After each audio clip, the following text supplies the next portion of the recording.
What is up, guys? Today I'm going to see if this Realme GT2 Pro is worth its $700 price tag or not.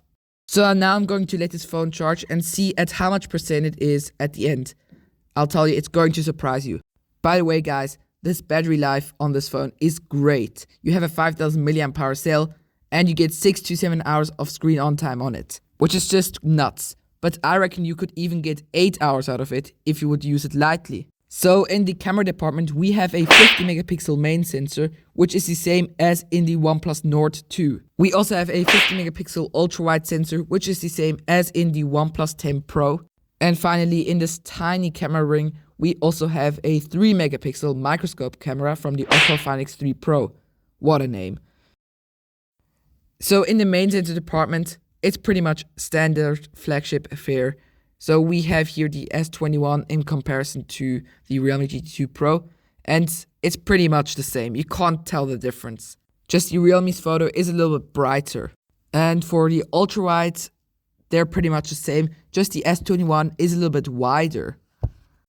But that's where the Realme GT2 Pro has an ace up its sleeve, because it has a 150-degree option, which does make the picture a little bit rounder, but I'm not too mad about it. It's really wide. Now zoom. So this is 1x, this is 2x, this is 5x, and they're pretty comparable still.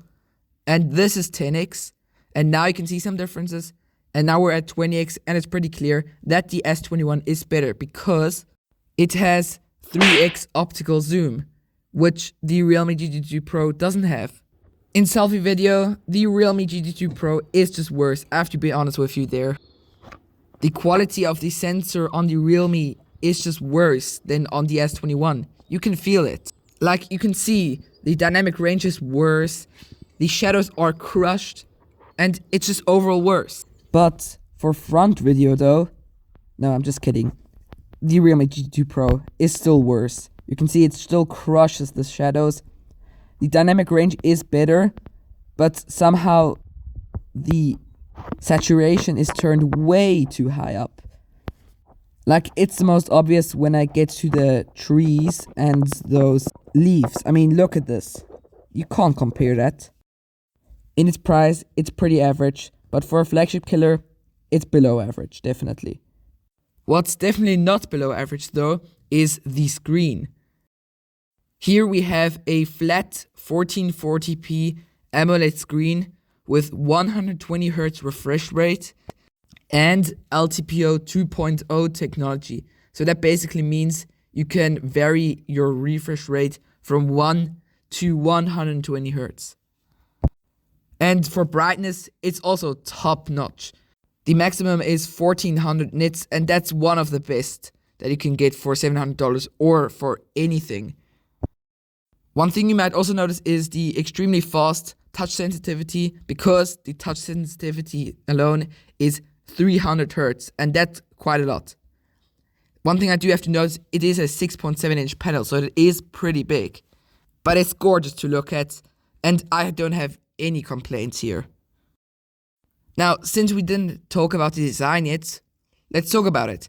It's a very light phone, which is made out of a special material, and that's called paper. I'm quite sure you've all already heard of paper, but it doesn't really feel like it. So if you think, oh, paper, that doesn't feel like a flagship level or flagship killer, you're wrong. Because it feels like vegan leather, and vegan leather feels luxurious and feels really good.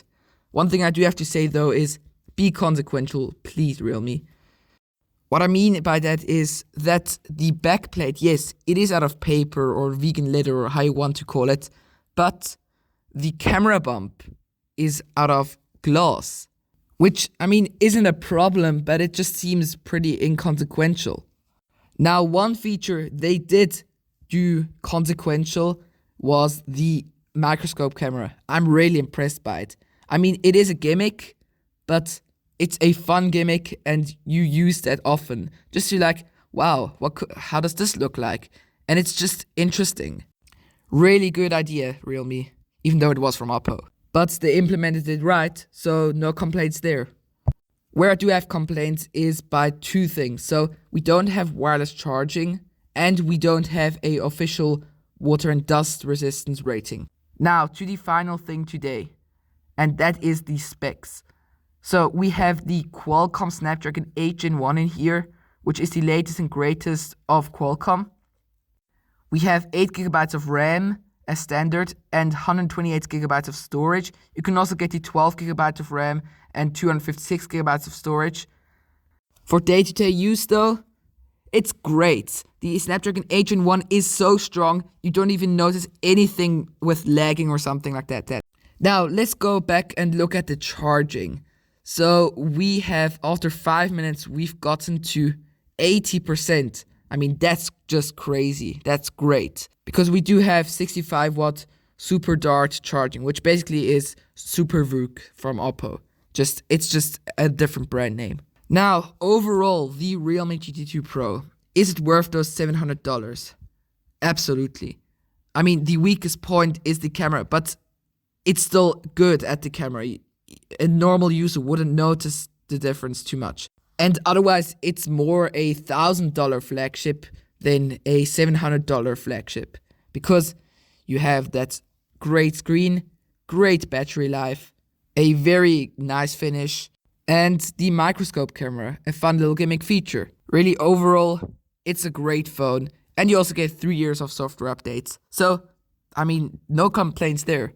If it's something you should be careful of, is just you have to know that it isn't water and dust resistant. I guess because of the paper.